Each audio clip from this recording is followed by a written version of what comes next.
So this is a joint effort between IHC and ICRIER, but more ICRIER and less IHC, if I may say so. Of course, this was started by my predecessor, Mr. Liberan and Dr. Ahluwalia, and she has been the moving force to sustain this particular initiative. The first session was steered by Dr. Ahluwalia herself. The second by Mr. Ravichander of Feedback Consulting. The third by Mr. Khandekar, who is a well-known design consultant. And we are happy to welcome Dr. Bimal Patel for the fourth. We plan to do this on a bi-monthly basis, and we do hope that you will find this series interesting and useful. With these few words, I would now request Dr. Ahluwalia to introduce the speaker and take the session. Dr. Bimal Patel, Mr. Kakkar, Dr. Rajat Kathuria, Dr. Chetan Vaidya, Dr. Anand, and many friends here. Welcome to this series which we call Conversations on Urbanization.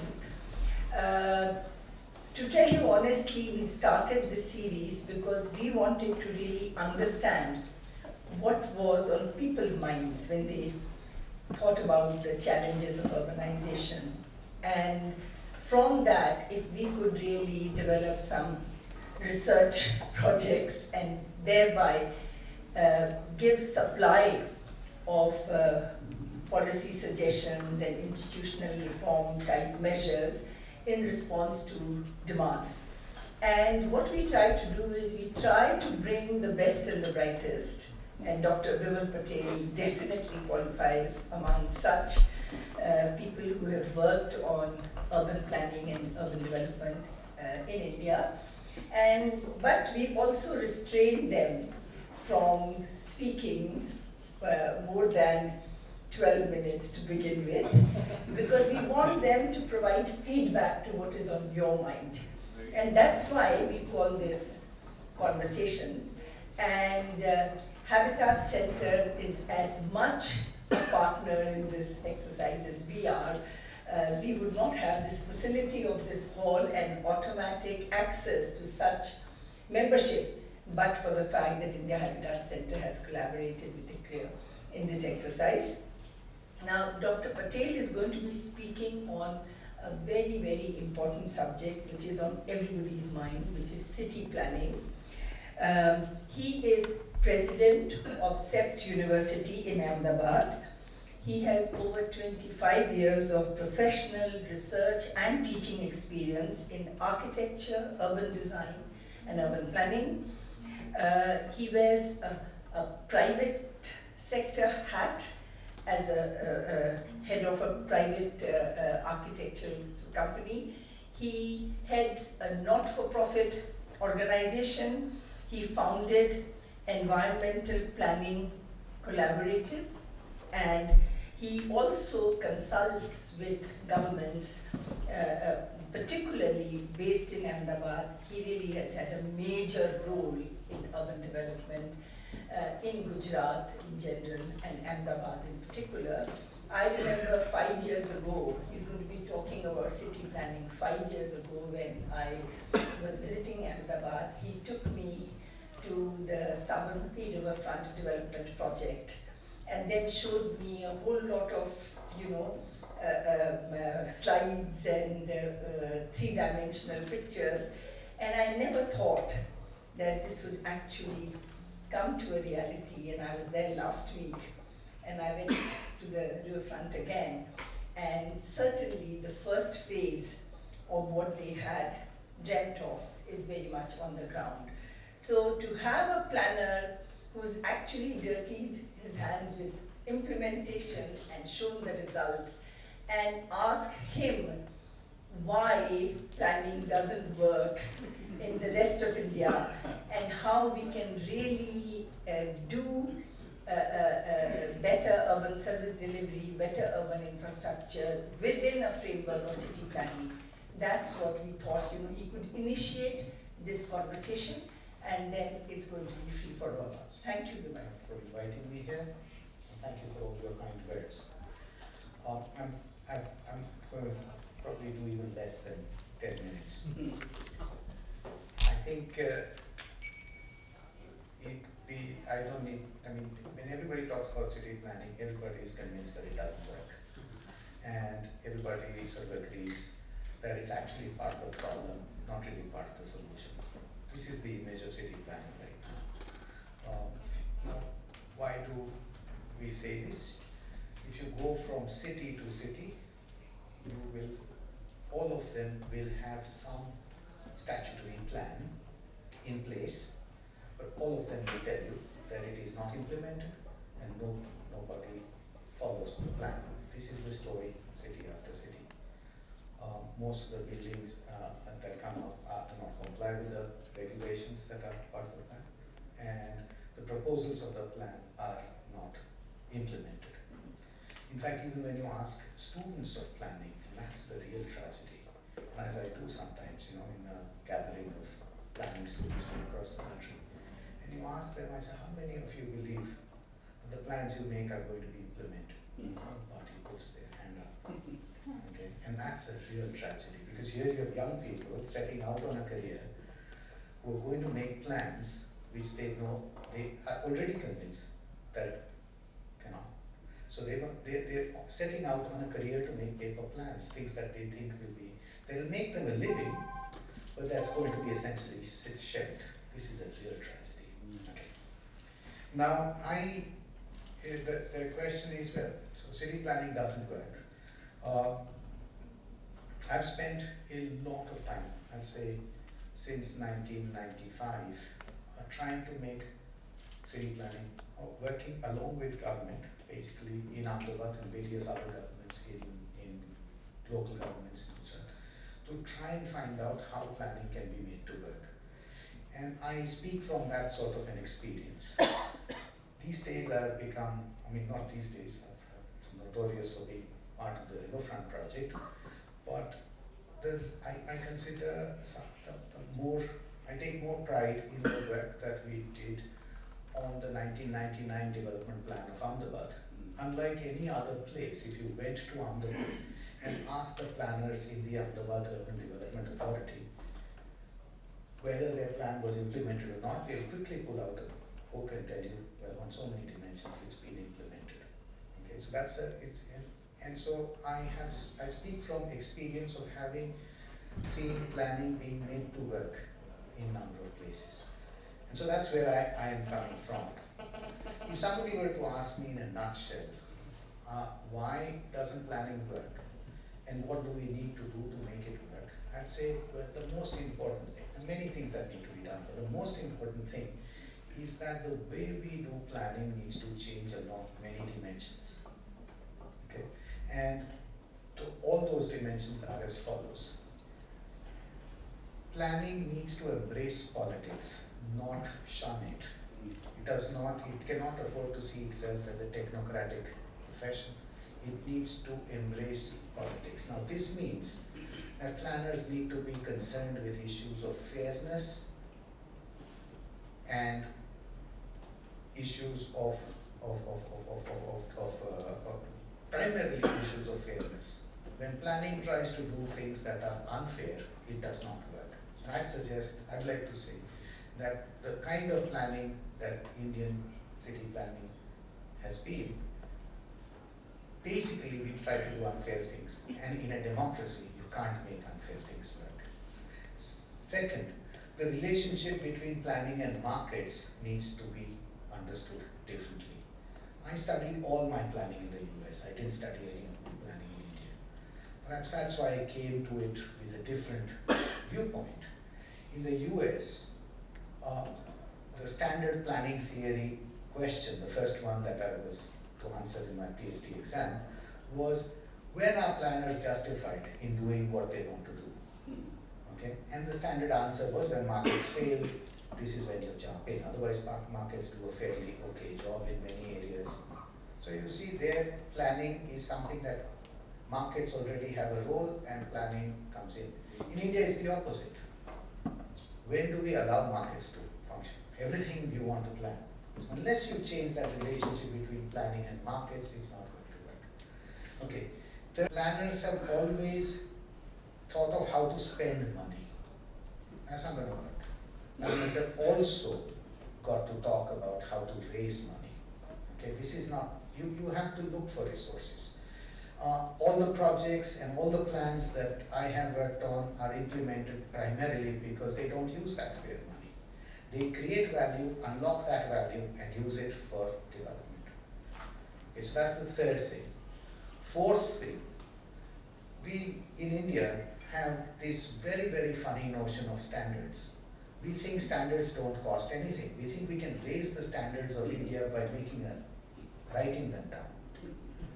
Now, standards have costs, and if we don't understand this, we will keep making plans that cannot be implemented. Fifth, we have to embed planning at the heart of municipal functioning. In most places, it's separate. Even in Andhra, the Municipal Act is different, the Planning Act is different. You can never make it work like that. Originally, the Municipal Act used to allow the municipal corporations to plan. You've taken the planning function out of it, go to merge the two. It's not going to work unless that. And lastly, we have planners in India have to focus on the real problems of the country. These days, there's a lot of concern for doing, we have a lot of aspirations, and we want our cities to be like London and like Singapore and like Shanghai and this and that and the other. But we must remember that the problems we face in India are the problems that London faced in the 19th century. And so we have to do things that London did in the 19th century, not what it's doing today. And I'd like to say that many of the things we try to do are things that London's doing today or Singapore's doing today. So with that, let me stop. I've said my bit. You tell me what to do. For discussion, I request that you please introduce yourself before you make a comment or put a question to Dr. Patel. Yes, please.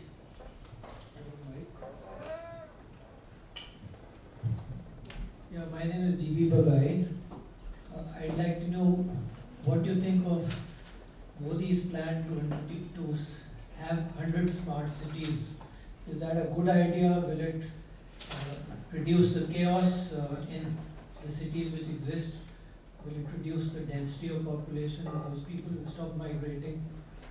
And that is one question. And the other question is, in Delhi, what do you think of the BRT and flyovers? In London and all, they are demolishing them because they feel that it contributes to more traffic chaos. Thank you. Yes, we're going to collect a few questions before I turn it over. Please. I'm Natranjan Bohidar, I'm a member at the Habitat Center. I was just wondering if you'd like to focus a bit on data. Really, how secure and how good is it? I mean, is it robust? Are we, because I've been in 2 or 3 or 4 of these, and not necessarily this series. I'm not quite sure what we mean by the homeless population. I'm not sure how many there are. I don't know how it's distribution between the urban and the rural, and then the city urban and city rural. So I'm not quite clear if you really know whether the homeless, because the migrant labor creates the major problem in terms of planning in the long term. Thank you. Yes, please. Good evening, I'm Shalin Singhal from Terry University. One of the major need for the country is on retrofitting, which is of the existing cities. And how do you think the planning fraternity responds to that retrofitting need, particularly if you see still the market function governs the development and growth in these cities? Let's take the example of Chandni Chowk or whichever areas that require major component of retrofitting. Here in front. We'll come back to you.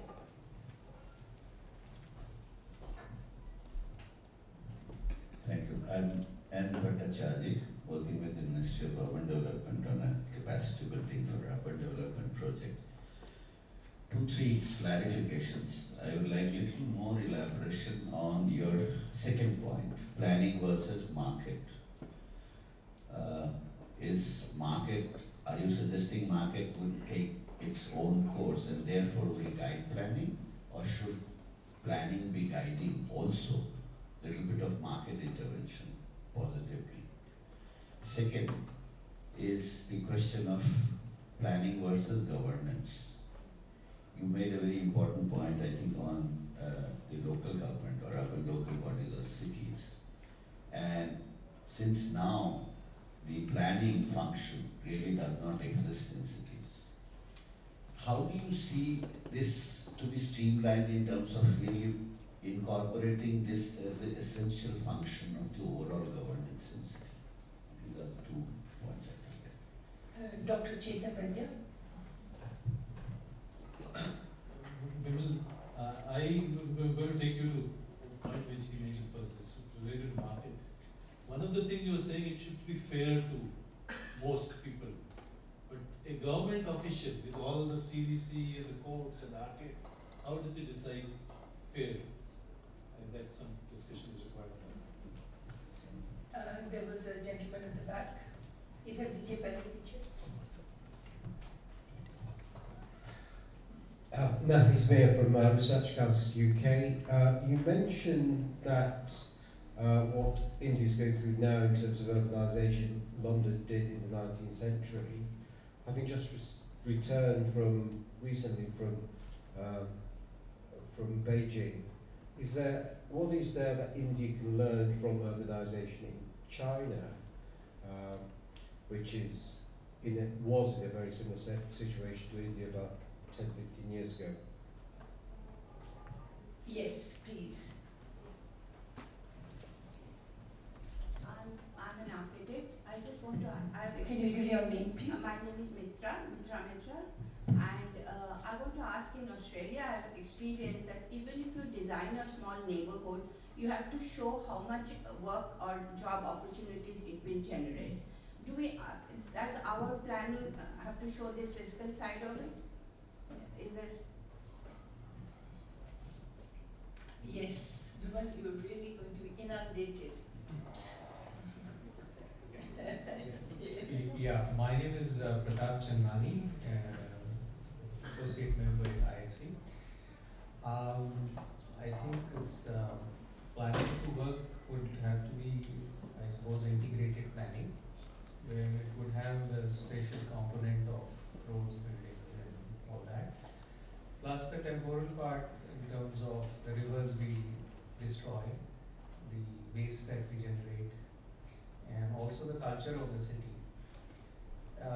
It seems to happen in smaller pockets, like when I see the JP Green, the JP Wish Town in our NCR, it seems to work. The integrated planning and management seems to work well. It also seems to work well, for example, in India Habitat Center. So why is it that it's not able to go on to a larger scale and happen in a city as such? Yeah, there are 2 more, and then we'll take a break. We'll come back. Yeah.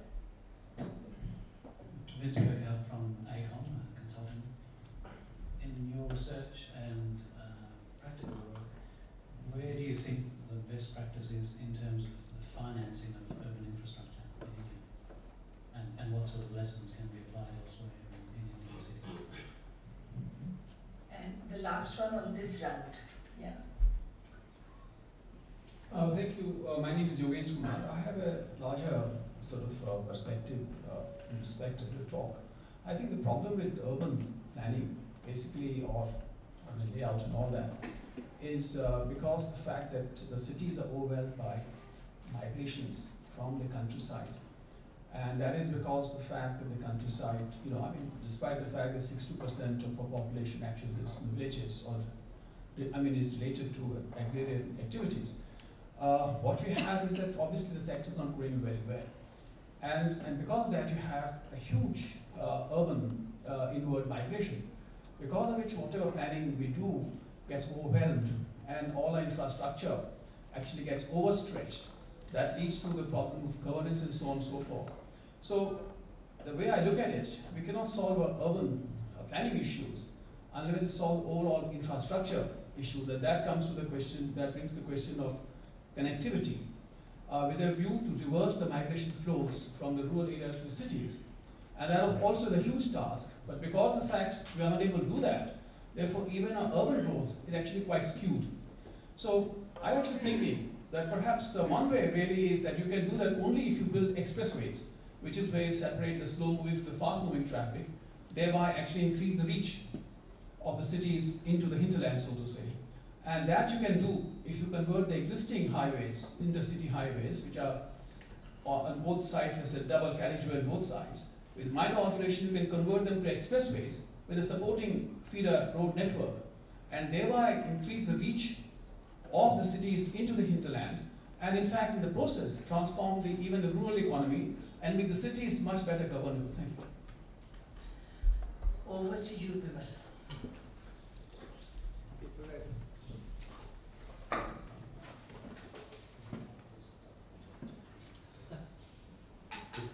I tend to, You've noted the I noted. Yeah, every single question. Every single question, you must stop me because I tend to forget myself. Let's start with the last one because it's the most important issue about migration. First of all, I think we have to understand that the Indian economy is changing. This is something that Isha has worked a lot on.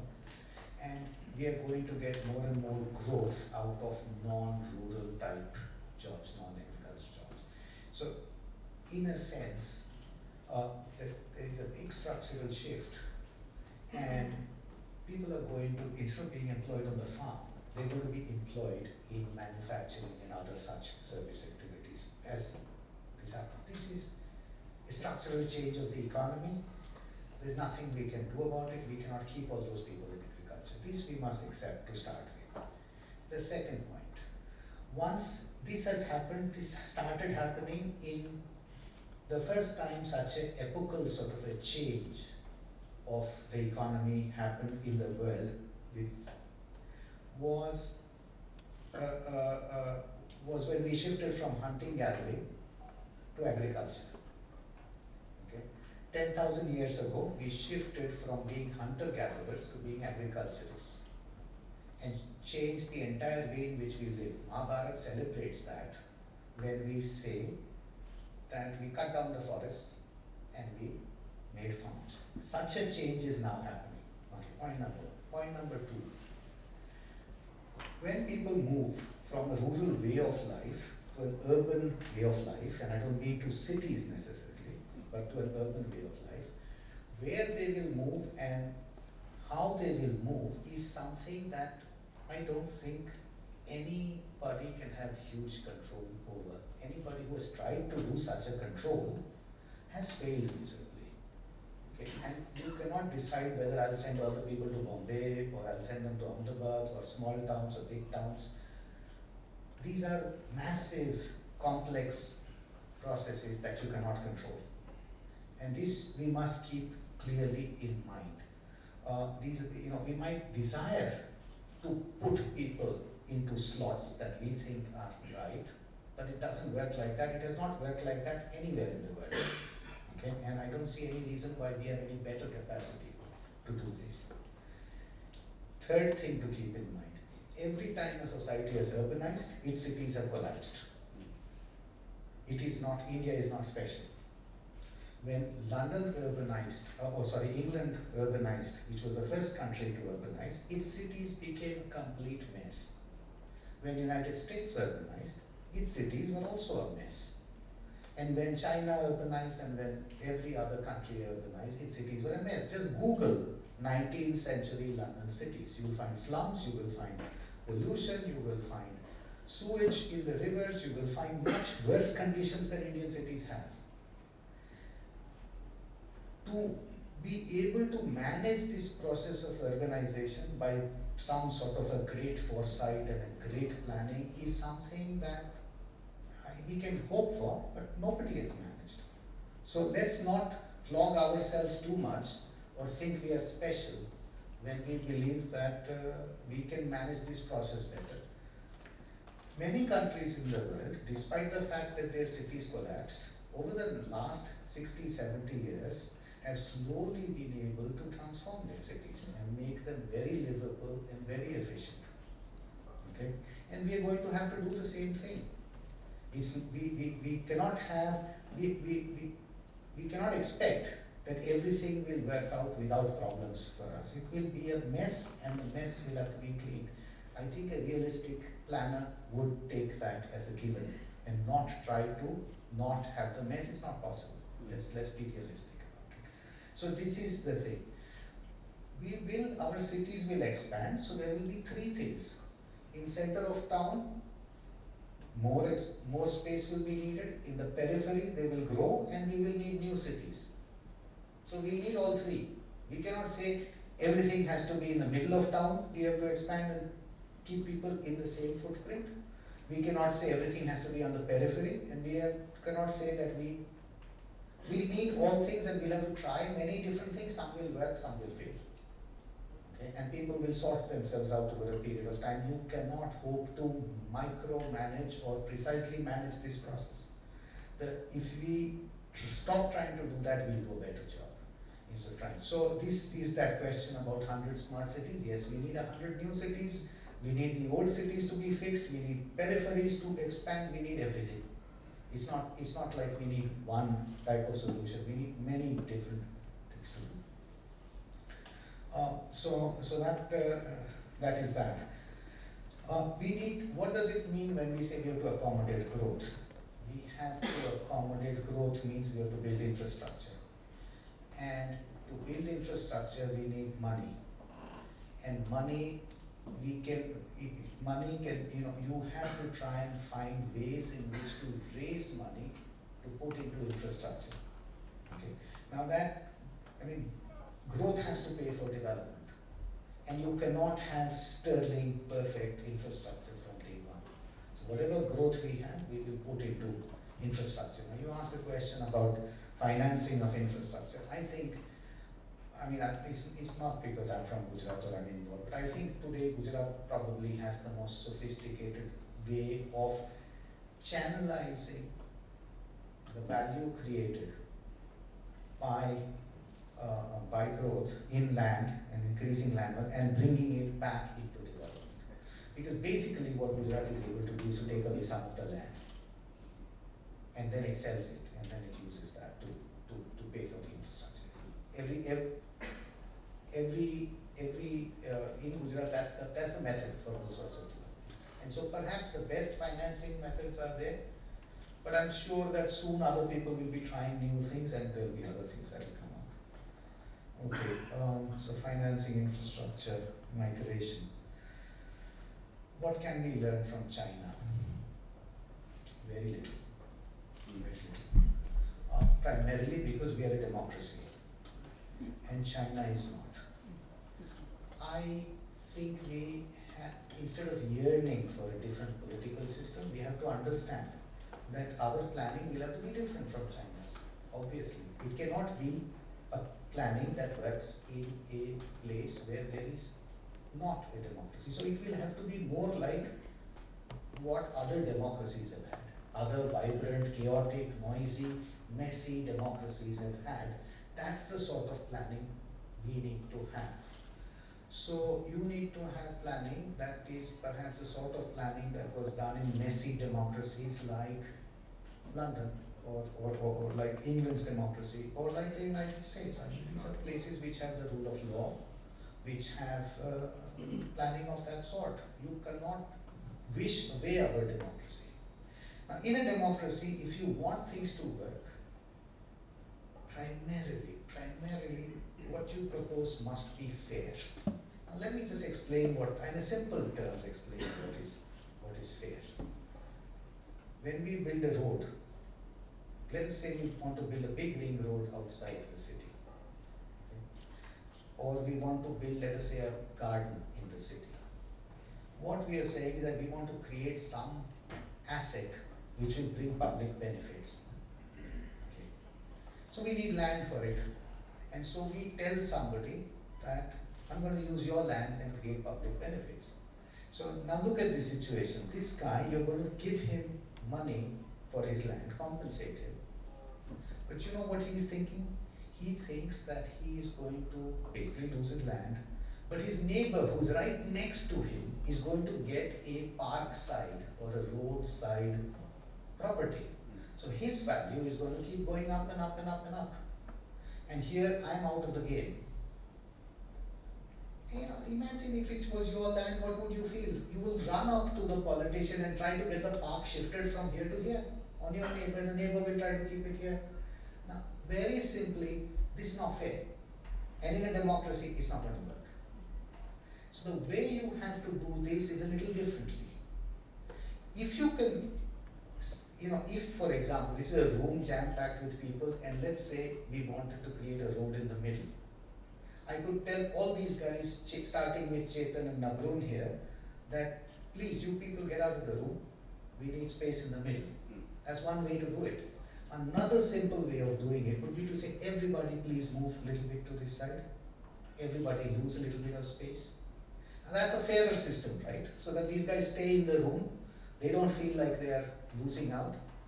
But any planning that uses that sort of mechanism is going to be more acceptable in a democracy. Now, you ask me whether there are systems like this. Of course there are. And we use them all the time. Second thing, when you make planning that puts costs on one set of people and benefits on another set of people, it's not going to work. It's not fair. You must distribute the costs, you must distribute the benefits. These are simple things. And planning can do that. And many, you know, all of the land pooling mechanism that Gujarat uses, that's how all of Japan came up. And that's how all of Germany came up. Okay? They use it even now in Japan and implement it. So use those mechanisms, and first of all, you have used the fair method to start with. As soon as you start with a fair method, you have a chance of implementing it much more easily. Now, you ask a question of fairness and how do government officers operate where they have to make judgments. Yes, of course, judgments have to be used. To anybody who tells me that let's write down, you know, let's automate planning so that no human angle comes into it. That's ridiculous. That's completely ridiculous. You have to create a framework where, despite the CBC, despite this, despite that, etc., government officers can exercise judgment in a transparent manner. Okay? Now this seems impossible, but it's not. It's not. You have to create a, you see, what is planning? Planning is negotiating with private interests for getting some public benefit. That's what planning is. That's how I was taught planning. You negotiate with private owners. So what do you do? What does a plan have? It has three things. Three things in any plan. In abstract, if you look at it, a plan has proposals to take something away from different individuals. That's either land or money or something. Second thing, it will have some proposals about how to use what I have taken away and create some public assets. Roads, swimming pools, gardens, parks. And the third thing a plan will have is some rules that everybody has to follow. In abstraction, that's what a plan is. Okay? Now, you have to be able to do all of this within the framework of law, and some officer has to be empowered to take things away from people. He has to take it away in a way that is fair, like I described earlier. I take away a little bit from everybody. I create benefits that everybody uses. I make this process transparent so that everybody can, so on and so forth. You get the point. I think that legal frameworks like this that allow an officer to negotiate with or to work with private interests and create public benefits are possible. The TP scheme method is nothing but that. It's a framework within which a government officer can negotiate with private owners and create public benefit. And he does this under the protection of the law and in a sufficiently transparent manner. I'm not saying it's a perfect method right now, it can be improved, but that's the model on which you have to go. So that's fairness, 19th century London, 19th century cities. Planning and markets, that's perhaps the biggest lesson we have to learn. You see, I think India, the reform that was made in 1991, basically before 1991, we wanted no role for markets. We wanted somebody sitting in Delhi deciding what is going to be where. You want to make a factory here, you get a license. You have to do this, you get a license. You have to do this, you get a license. That was what we called the license Raj. Now that license Raj got dismantled in 1991. And you said, no, don't come and ask me, do what you want. There will be some regulations, some say this, that, and the other. What I'd like to suggest is that this liberalizing of planning or liberalizing has not seeped down to local planning. It's happened at the central government level. The local planners still go about making plannings in that license Raj way. You know what they do? They think that they make plans which tell everybody where they should be, how much gardens they must enjoy, where they can work, where they can live, where we will have this, where we will have that. They're still thinking like those license Raj guys. They're deciding how the city is going to be after 20 years. Now, who are they? How do they know? You see, the mistake they are making is that they think they are planning Jamshedpur. Jamshedpur is a company town. Tata Steel company town. In a company town, you can figure out everything. You see, when a company makes a town, industrial township, it knows how many people are going to live there, how many people are going to work there, how many people are going to, how many hospitals you will need, how much this, how much that. Because everything is so static and fixed. Like a cantonment. Like a cantonment. But a city is not like that. Nothing is fixed. You don't know suddenly it's going to grow, some new technology will come up, people will become richer, all sorts of things will change. And if you do not make a plan, if you try to make a plan that's like a company town plan, it will never be implementable. Because the city will, you first make it, and then suddenly the city changes, so you cannot. The city will disregard your plan. Okay? So you're better following the city rather than telling the city where to go. Now that's the style that needs to change. And that's what I mean when I say markets. You need to let the markets lead. Okay? So that's, we can get back to more of that later on. Data, somebody said something about data. Yes, we don't have data about our cities. But and I think of course we need data, there's no question about it. But please also remember something that I keep saying in class to kids.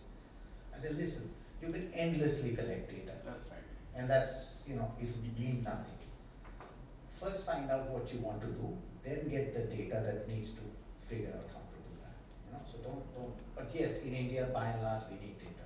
But with that, let me stop at this point. But overall, the homeless in India, would there be data on the homeless? You define it anyway you like. Yeah, there is data, there's paucity of data across the board, and we need. Suppose I went straight to just Ahmedabad as specific, and I could then extrapolate by ratios. Would you say that Ahmedabad has X number of homeless people? When you say homeless, not everybody has a home.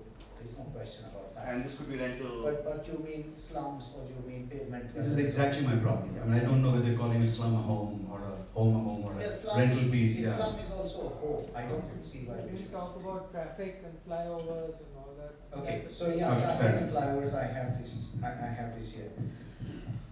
I'll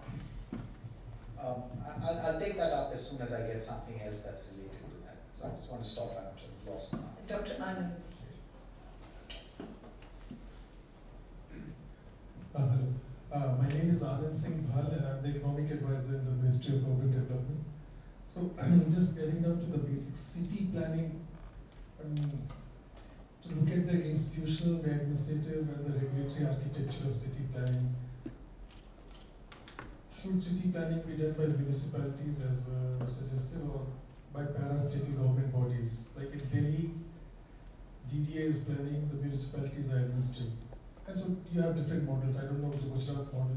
So the basic question is, I would say, in this, it's still quite fuzzy all over India, the institutional, the administrative, the regulatory apparatus. I had a colleague working in the ministry who was handling DDA and MCD, and a bright young man, he said it took him 6 months to realize that in Delhi, DDA does the planning and the MCDs do the execution. You know, he'd ask some question of this guy, those guys will push it on to the other fellow. So anyway, so do you think it's the municipalities who should do the city planning, or do you think it should be left to parastatal bodies? Yeah, we will take a few more again, because I know there will be related questions. The lady there. I'm Shamla Mani from National Institute of Urban Affairs. My question, I'm glad that you kept the things about roads and flyovers, because mine is connected with that. I wanted to ask, you know, I don't want to labor this point about, you know, comparing London with the Indian cities, but, you know, we are finding that we are in a different situation, because we are the 4th largest generators of, you know, particulate matter emissions, you know, and we have the climate change issues, you know, waiting at the door, and we're having all sorts of other issues. So I don't think we can say that we are in 19th century. You know, we can't compare them. But coming to roads, we are also suffering because of the fact that even though there is so much about the TOD and everything, the roads are only creating a greater mess. It's creating health problems. We're having a lot of issues about asthma and cardiac problems in the cities. You mean transit-oriented development, Yeah. for those who don't know the jargons. So I really feel that I think we need a different approach to planning, where health and environment and those kind of aspects also play a major role, not only markets. Yes, please.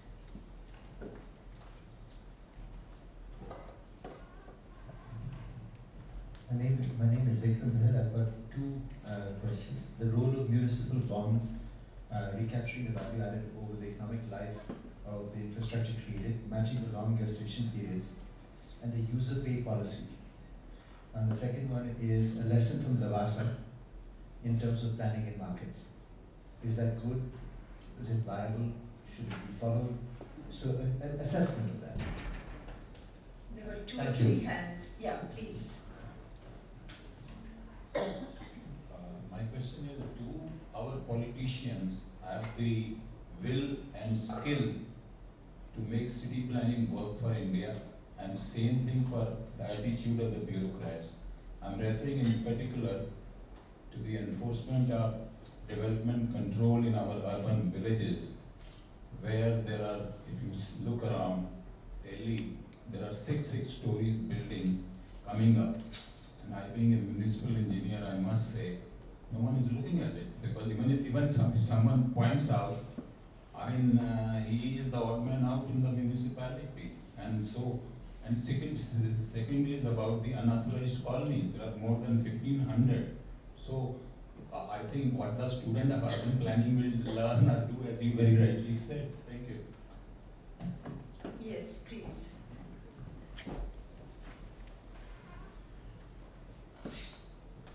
Bimal, on planning education and the question that you raised of the disillusion that planning students have, and how to plug that, despite the fact that they have the most powerful tool, planning, which deals with the most expensive resource, that is land. You draw a line and several thousand crores of land value increases. You draw a square and you are able to generate high profile jobs. The point is leading to the second question.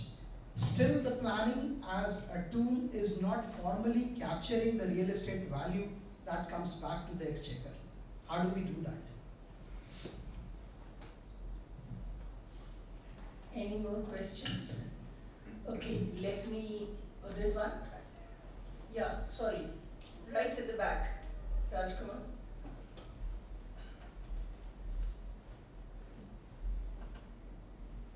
Hello. Can you rate good or notice urbanization? In your opinion, can you share how that's contributed to one of the peripheries of Delhi? And is it the next where going? And in terms of city planning, has GIS helped out with the designs and in the future development for that city?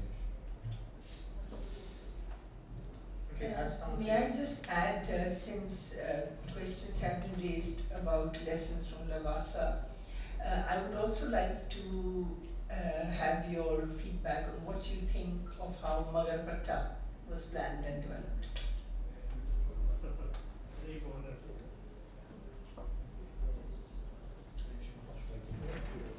Okay, I'll start with the easiest one, that is the Noida Buka question. I don't know anything about it, so I really don't know the area well enough. So that's the easy one. I don't have to. Let me start with something the lady there talked about. You know, really, we ought to, ought to go back in history to European cities and look at what life was like in many of those cities.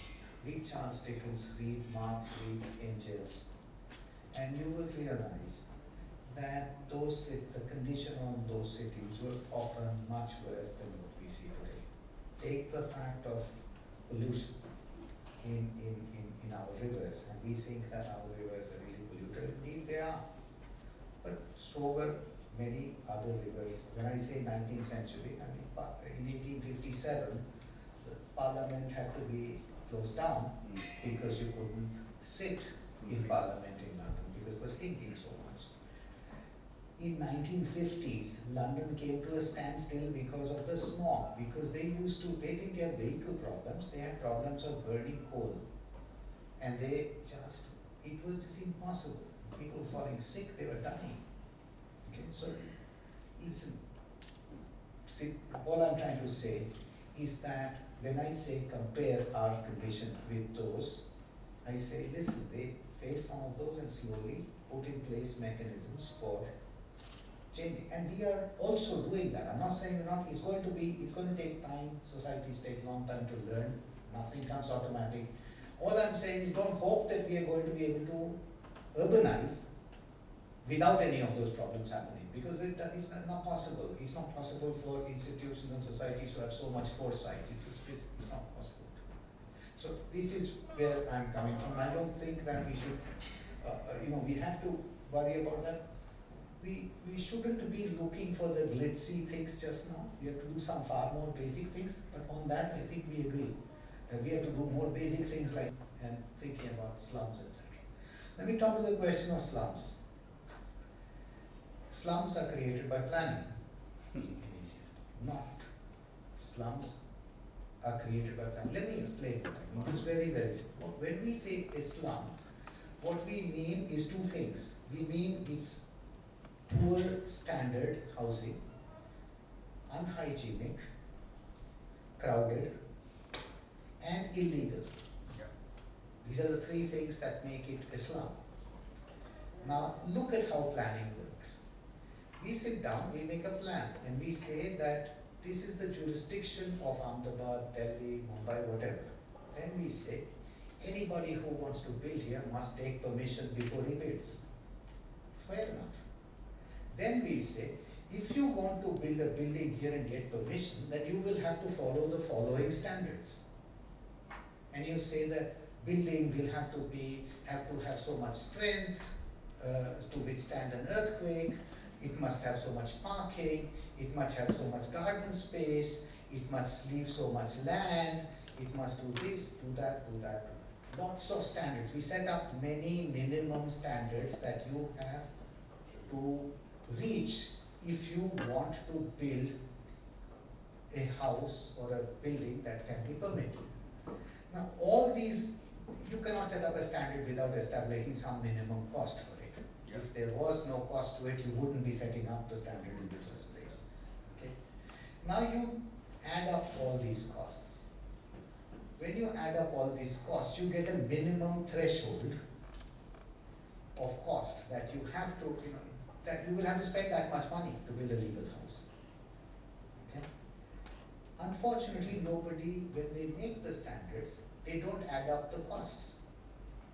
So that minimum threshold is so high that half the city cannot afford it, simply cannot afford it. I mean, I come from the rural area. I have very few talents. I was an agricultural laborer. All I can do is work in construction. The salary I can get, therefore, because it is a low pay, low talent, low, oversupply of sort of situation, is very low. So I do not have money. I need to live here. Then I need to build a house. And now I must build a house that is meeting these minimum standards. What are we saying? We're saying, if you want to build legally in the city, you must have this much money. This is untouchability by other means. Saying, I am not allowing you into the city unless you are able to spend so much money. Okay. Now, as soon as you have done that, you have now forced the fellow to live illegally. Because live he must somewhere. He must make a job. Unless you, build walls around the city and say, okay, nobody allowed in unless they have so much money. It's a democracy. You're going to let people in. And they come in, they don't have the money. So look at this. Planning has set a minimum threshold of money you must have to be able to live legally in the city. Now, since you don't have the money, anything that is not built legally will be called a slum. So now who creates the slum? The poor people or the planner? Right. Now, because you made it illegal, it becomes difficult to provide its services, and it becomes a sort of a poverty trap. This is not how you must plan. You must recognize the fact that any policy, any standard that you set has a cost. Unless you're going to give him the money, then don't establish that standard. You won't be cheap labor. Right. So if you're going to subsidize that fellow, you're going to tell him, listen, I'm going to give you a house, I need you to have that standard house and I'll give you the money if you don't have it. But that's fair. That's fair. But here you are saying, you must have a house of that standard and you must pay for it. It's not possible. What ridiculous nonsense is this? So you are actually ending up forcing the person to live illegally. And therefore, in a sense, the planning is creating the slums rather than solving. So that's the problem. The faster we get rid of that sort of planning, the better. So perhaps you can have different standards. That's that. Then municipal.